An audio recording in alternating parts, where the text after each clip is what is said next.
Hello, everybody. My name is Kimura, and today we will be reviewing our final episode of Season 3 of the Backyardigans. Season 3, Episode 20, The Mask Retriever.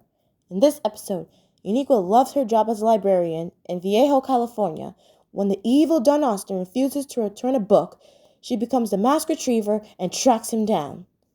Now, this episode, I will say, it is a really, really, really good season finale.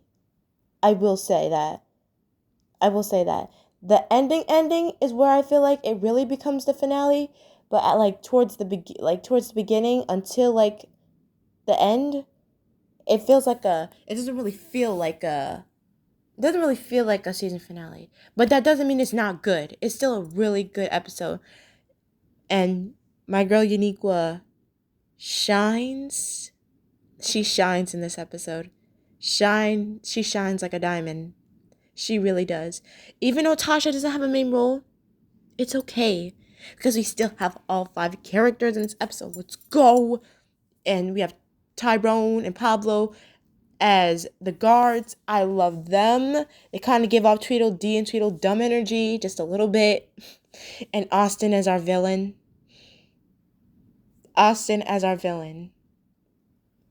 He's so much fun. Even though he got the Wario stash going on, he's still pretty fun. I love Austin. And the songs, as always, phenomenal, amazing.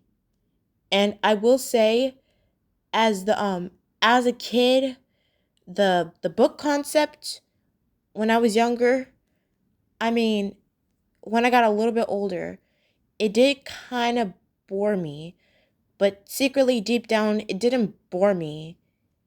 It just sadly the library song, when I re-listened to it when I was like around 10 or 9, it kind of made me feel a bit, I wouldn't want to say dumb, but if you guys don't know, I struggle with dyslexia. I do.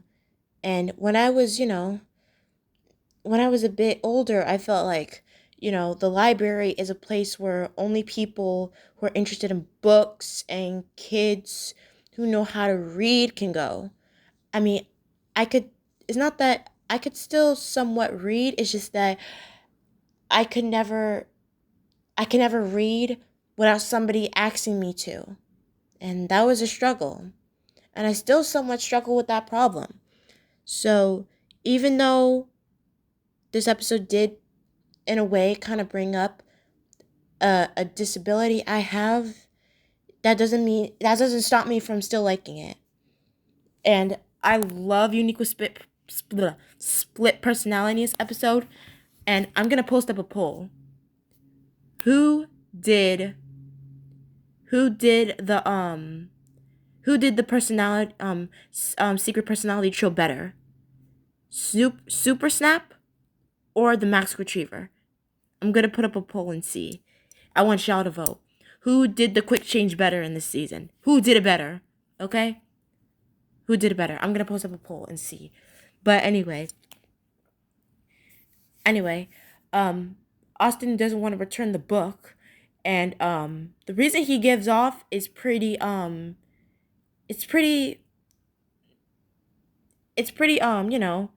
reliable. I'm not reliable. It's pretty respectable, and also I feel like this is one of the few times where the somewhat villains in the show, they're played by the characters, they give off a good legitimate reason. I feel like with Austin's villains,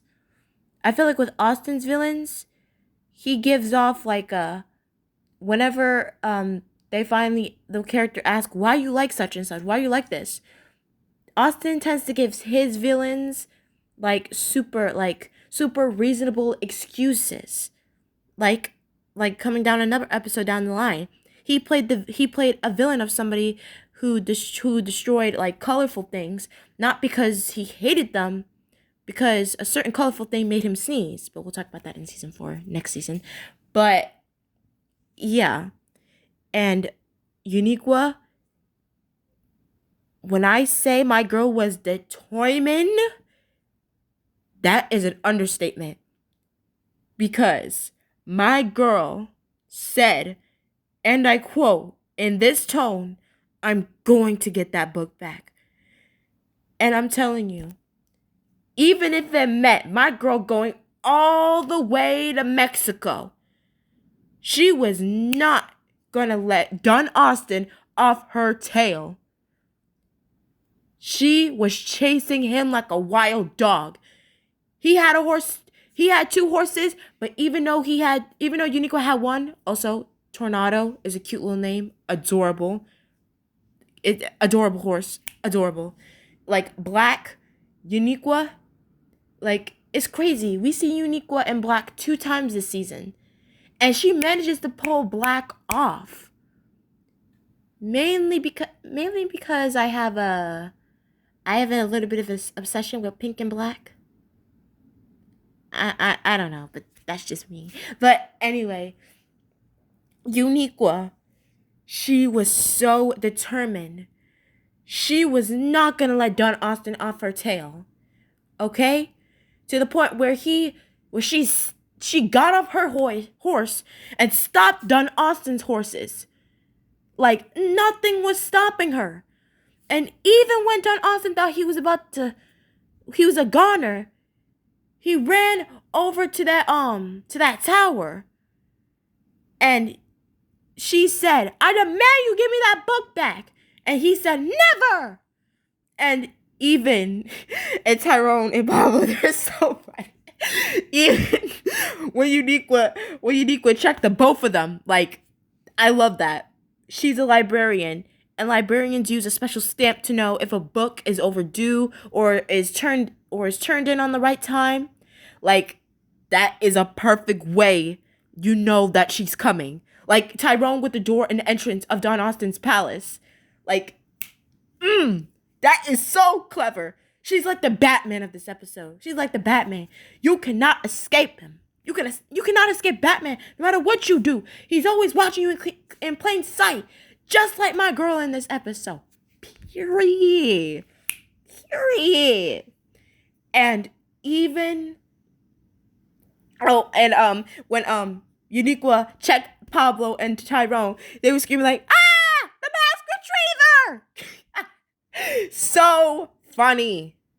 Just, my girl. She ate. Ah! Sorry.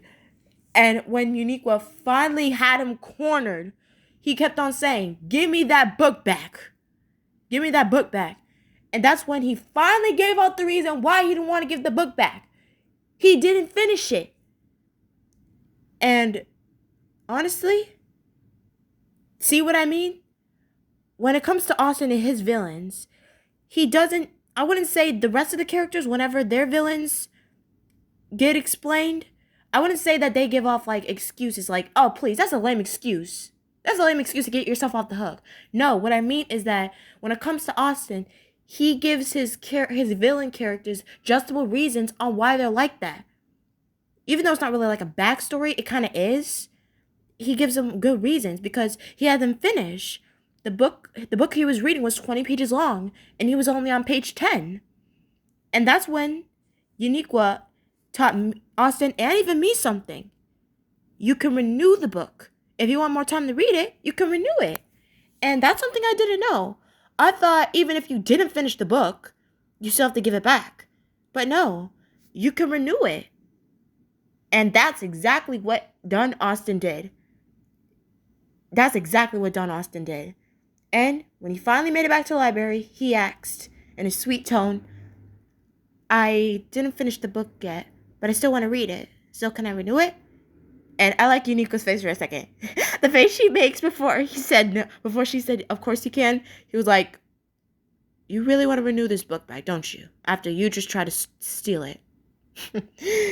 But she just said, of course you can. And stamped the book. And now Don Austin has more time has more time to read the book. And then that's when they sing one of my favorite songs in the series, A Happy Ending. And if you could pick if somebody had to pick any song in the show and say what song in the show really represents the Backyardigans, besides their snack time ending song, what song in this series really shows that whenever an adventure is done, no matter what, a happy ending will always occur, whenever, however, whenever. And it's this song. Because they said it themselves. And I will happily say it myself as well. The best kind of ending when adventures are done. A happy ending. And that is why this song is a banger. 10 out of 10. No doubt about that. No doubt about that. So, overall, 5-character episode. Amazing. I feel like this was a great way to end off the series. And season. And this season literally closed off, literally closed the book. Like, literally. But, but, yes. So, with that, I will happily give this episode. I will give it a 10. It was a great way to end off this season. I really liked it. The song at the end, like, imagine if this episode was the actual last episode. That would have been I hate to say, but this would have been the perfect way to end off the series. Not that I'm not happy that season 4 happened. I'm very happy that season 4 happened. But, it kind of explains it, because if you guys don't know, like, towards, the early 2010s, season 4 had a very weird airing order. Like, most of the episodes, like, the series didn't finish until 2013, because, like, all the episodes were produced in, like, 2009, I think, 2010. But, like, it took, like, 3 years to get the rest of the episodes out to air. Because most of the episodes in season 4, they were, like, released on DVDs or Treehouse in Canada. But, yeah, that's a story for another day. So, I think, to be honest, in theory, I think they were possibly thinking to end the show on season 3. But I'm happy that they didn't. I'm happy they gave the show one more season. I'm happy. So this episode's getting a 10. And with that, we have finished season 3 of the Backyardigans. And my opinions on this season. I think it was just as good as season 2. But listen. Hear me out. Okay, hear me out. Season 3, it drove us in some wacky concepts, okay? I feel like season 3 is the season of wacky concepts. For instance, we have racing dolphins. We have a paperboy in a fairy tale village. We have my personal favorite concept, aliens from outer space coming down to help a freaking a rancher for blueberry pancakes. Like, this season really doing some wacky concepts. It really did. But compared to the other 2 seasons, not yet for season 4, season 1 will always leave a special place in my heart. Don't get me wrong. It will always leave a special place in my heart, because I feel like the Backyardigans in season 1, they acted a bit more like actual kids. Of course they're still actual kids until the series ended, but they felt very young in the season 1. Season 2, they're starting to get a bit older, and I feel like season 3 is like when they officially are officially in their elements, like they're officially like older kids. I want to say like elementary ages, you know? I feel like the Backyardigans in season 1 were a bit like getting out of preschool age and getting into kindergarten age, and I feel like towards the end of season 2 and into season 3 onward, season 4, they're like starting to get older. So, yeah. And you know what that means. What do we do? What's our tradition on my channel? When we finish a season, we do a tier list. You already know. We do a tier list. And I don't know when this tier list is going to come out because season 3 really had me flip-flopping. It really does. It really does. I don't know what episode is going to be on season what episode is going to be number 1, but I have a feeling it might be a wacky concept. But that's just me. And another thing, what's our very first episode of season 4? Robot Rampage. What is Robot Rampage? A double length. And who tends to join me whenever I review a double length? My bestie. You already know she coming back to review this episode with me when we start off season 4. You already know. Bestie, if you're watching, I can't wait. I'm so excited. But yes, I can't wait for season 4. It's fun to start off with a banger. You already know. So, I hope you enjoyed this whole season. And I also apologize for me taking a break during the season. But don't you worry. As soon as the floodgates open up for me, you already know I'm gonna be getting started on my tier list for season 3, and most importantly, working on my double length episode review of Robot Rampage. You already know. So, I hope you like the season and the episode review, but don't tell me what your tier list, what your favorite episodes were yet until I get to the tier list. Okay? I don't want to spoil anything. But anyway, thank you so much for joining me on this journey. And as soon as we get to the tier list, we can officially close the book of this season. Officially. So, with all that being said, I will see you all next time.